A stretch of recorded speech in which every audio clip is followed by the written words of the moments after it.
Más repercusiones de este encuentro que tuvo la comitiva del FMI con el ministro de Economía, también con el jefe de gabinete. Y vamos a entrevistar en este caso a Héctor Torres. Él fue justamente representante de Argentina ante el Fondo Monetario Internacional para preguntarle cómo ve justamente este principio de entendimiento. Héctor, ¿cómo estás? Buen día. Hola, buen día, Rocío. Gracias por invitarme. Hola, Héctor. Bueno, Y Santiago, ¿cómo estás? contanos un poco, ¿no? Se dio a conocer finalmente este documento, algunas cuestiones puntuales que vamos a hablar seguramente ahora en detalle que pide el FMI o que negoció justamente en ese encuentro. ¿Qué cosas son las más importantes para vos de toda la información que circuló en estos días?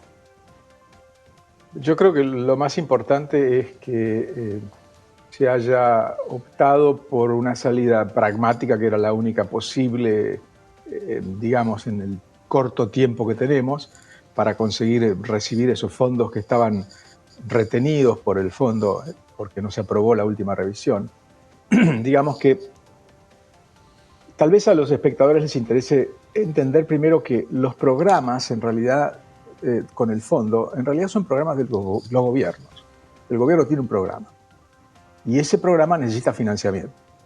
Y el gobierno no tiene acceso al financiamiento. No tiene acceso al financiamiento voluntario. Entonces tiene que recurrir al Fondo Monetario. Léase, son programas del gobierno que el Fondo Monetario acepta financiar bajo ciertas condiciones, que se llama condicionalidad. Este gobierno es un gobierno diametralmente diferente al anterior, con lo cual lo lógico sería que este gobierno tenga su propio programa, no que tome el programa de un gobierno al cual no se parece en nada. Sin embargo, hacer eso, que hubiera sido lo razonable, lleva tiempo y además, por la ley que hizo pasar Guzmán, hace pasarlo por el Congreso. Eso, con el Congreso, con la bandeja llena, porque tiene el DNU, porque tiene la ley ómnibus, llevaría muchísimo tiempo. Mucho más tiempo que el que tenemos para poder evitar caer en atrasos, fundamentalmente con el fondo y con otros. Básicamente organismos de crédito, además de los acreedores privados que tenemos que empezar a servir la deuda que se reestructuró. Pregunto, de modo Héctor, que te hago esta consulta, sí. a ver si hemos hablado muchas veces y no solamente representaste a la Argentina, sino también a Brasil. Te quiero preguntar algo muy puntual. ¿Crees que la Argentina hoy no está siendo el mejor alumno, sino que está siendo quien le lleve la manzana a la maestra? ¿Por qué digo esto? Porque se hablaba de una devaluación que pedía el Fondo Monetario del 50%, se hizo solamente el 22% y luego un 118%. Y además, el recorte del PBI es mucho mayor del que pide el fondo. ¿Sentís eso que es el alumno que, después veremos qué notas trae, pero lo primero que hace es llevarle la manzana a la maestra como en la vieja época? No, la verdad que no. No creo que el gobierno esté haciendo nada de lo que está haciendo porque se lo pide el fondo. Más bien está yendo mucho más allá de lo que le puede pedir el fondo. Y ese era el punto que quería decir. Ahora, con un gobierno que quiere ir mucho más allá de este programa que firmó el anterior, tenemos que lo más fácil es recauchutar el programa anterior porque eso te permite destrabar los desembolsos. Ahora, en algún momento este gobierno va a tener que, digamos, lo razonable sería, salvo que accedamos al crédito voluntario, me refiero al mercado de capitales, que no creo que sea en lo inmediato, lo razonable sería que tengamos un nuevo programa, adaptado al programa que tiene este gobierno. Yo no creo que este gobierno esté jugando al alumno que le lleva la manzana al fondo. En realidad, el fondo está teniendo una experiencia nueva con este gobierno. Yo creo que es la primera vez que se sienta con un gobierno que quiere ir más allá de lo que el fondo le pediría en el corto plazo, por lo menos. Claro. De modo que me parece que esas son las mismas dudas que tenemos todos nosotros sobre la gobernabilidad, Claro. la aceptabilidad social de los ajustes. Esas mismas dudas tienen todos. Bueno, y una de las dudas era también qué puede pasar con una próxima devaluación, con esta inflación de Hoy, reiteramos esta información, el INDEC dará a conocer el número de inflación que tenga del mes de diciembre. Contrario a lo que sucedió en Ciudad de Buenos Aires, se espera que esté por lo menos 5 puntos porcentuales por encima de ese 21% que indicó Cava, entre 25 e incluso hasta 30%. En ese contexto, Héctor, dicen que el Fondo Monetario Internacional tenía muchas dudas justamente sobre este crawling peg de un 2% que dejaría obviamente un tipo de cambio oficial muy atrasado respecto al valor real. ¿Qué pensás sobre eso? Pues yo no he hablado con los funcionarios del fondo a ese nivel de detalle, pero seguramente esa duda está. Esa duda la tiene todo, la tiene el mercado. Además, es evidente que un crawling del 2% con una inflación del 25 o 21, ponele, evidentemente va a atrasar el tipo de cambio. Es decir, todavía tiene un espacio, pero cuánto tiempo va a durar no se sabe. Y obviamente esa es una de las apuestas más importantes del gobierno, junto con la de tener una tasa de interés real negativa que permite una licuación de los pasivos del Banco Central y además, obviamente, una licuación de todos los depósitos, ¿no? Claro, bueno, ahí se explica lo que vos decís, Héctor, de que cada cual tiene un plan y el fondo apoya esos planes porque anteriormente solicitaba una tasa real positiva que llevó a que la tasa escalara hasta el 133% en anteriores. Y hoy tenemos una tasa que rinde 9.16 mensual con una inflación, como decía Rocío, que puede llegar a estar entre el 25 y el 30.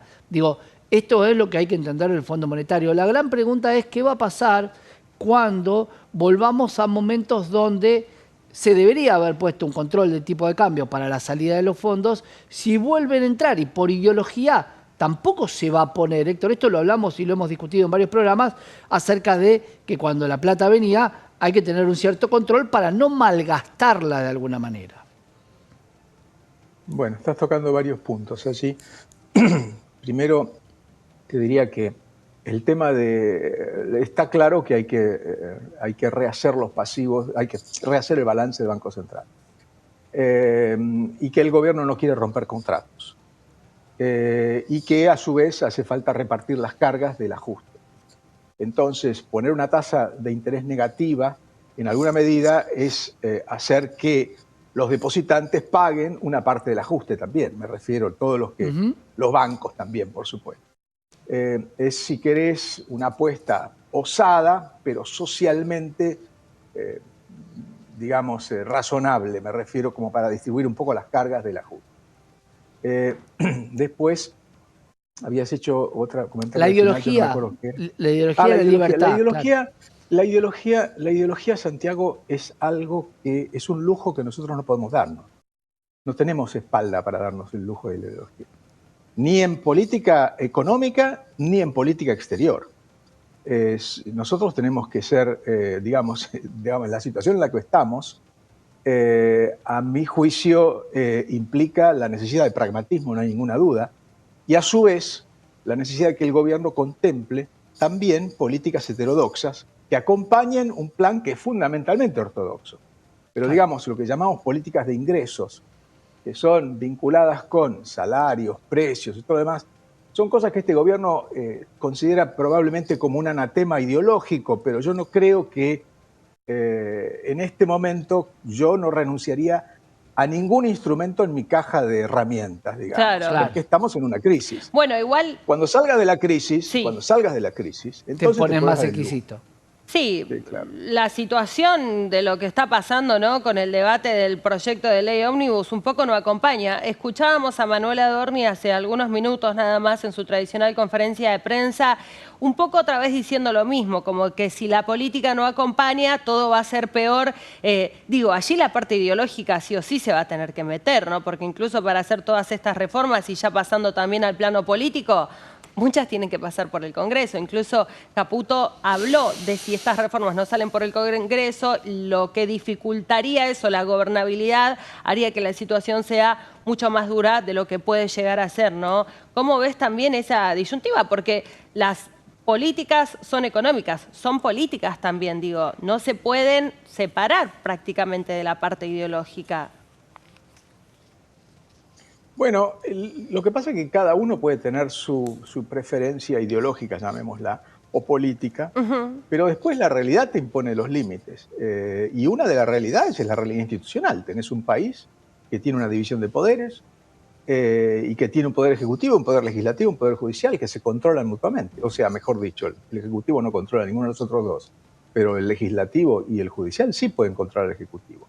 Y si querés vivir en democracia, y bueno, tenés que aceptar las limitaciones que tiene la institucionalidad. Claro. Que por otra parte, es muy difícil pensar que vos tenés un país que necesita recibir inversiones, está claro. Sí. Inversiones, no estoy hablando de lo que llamamos normalmente inversiones especulativas o de corto plazo, que llegan a comprar un activo que está en precio de remate y lo venden a los 4 meses. Estás hablando de inversiones que crean empleo fundamentalmente, ya fuera comprando y mejorando empresas existentes o creando todavía mejor nuevas empresas. Ese tipo de inversiones necesitan previsibilidad. La previsibilidad es un factor muy importante dentro de la ecuación que hace un inversor diciendo, bueno, con una rentabilidad X, ¿en cuánto tiempo con este marco jurídico puedo recuperar mi capital?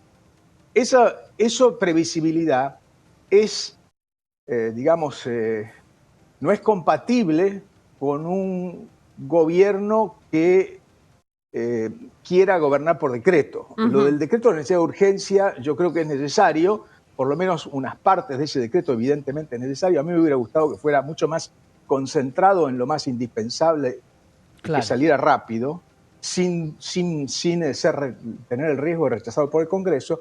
Y me gustaría, a su vez, que en vez de tener una ley tan amplia, hubiéramos tenido una ley concentrada en lo más importante, que es la parte fundamental en este momento. Pero bueno, el gobierno optó por otra cosa. Ahora, ¿qué es lo que va a salir de ahí si esto es una parte de una mímica de una negociación, o sea, preparar un escenario de negociación, o realmente es algo inclaudicable para el gobierno? Bueno, la verdad que yo no lo sé. Héctor, te agradecemos mucho el contacto y que nos hayas traído también tu análisis sobre este tema clave. Gracias. Adiós. Gracias a vos por invitarme. Bueno, ya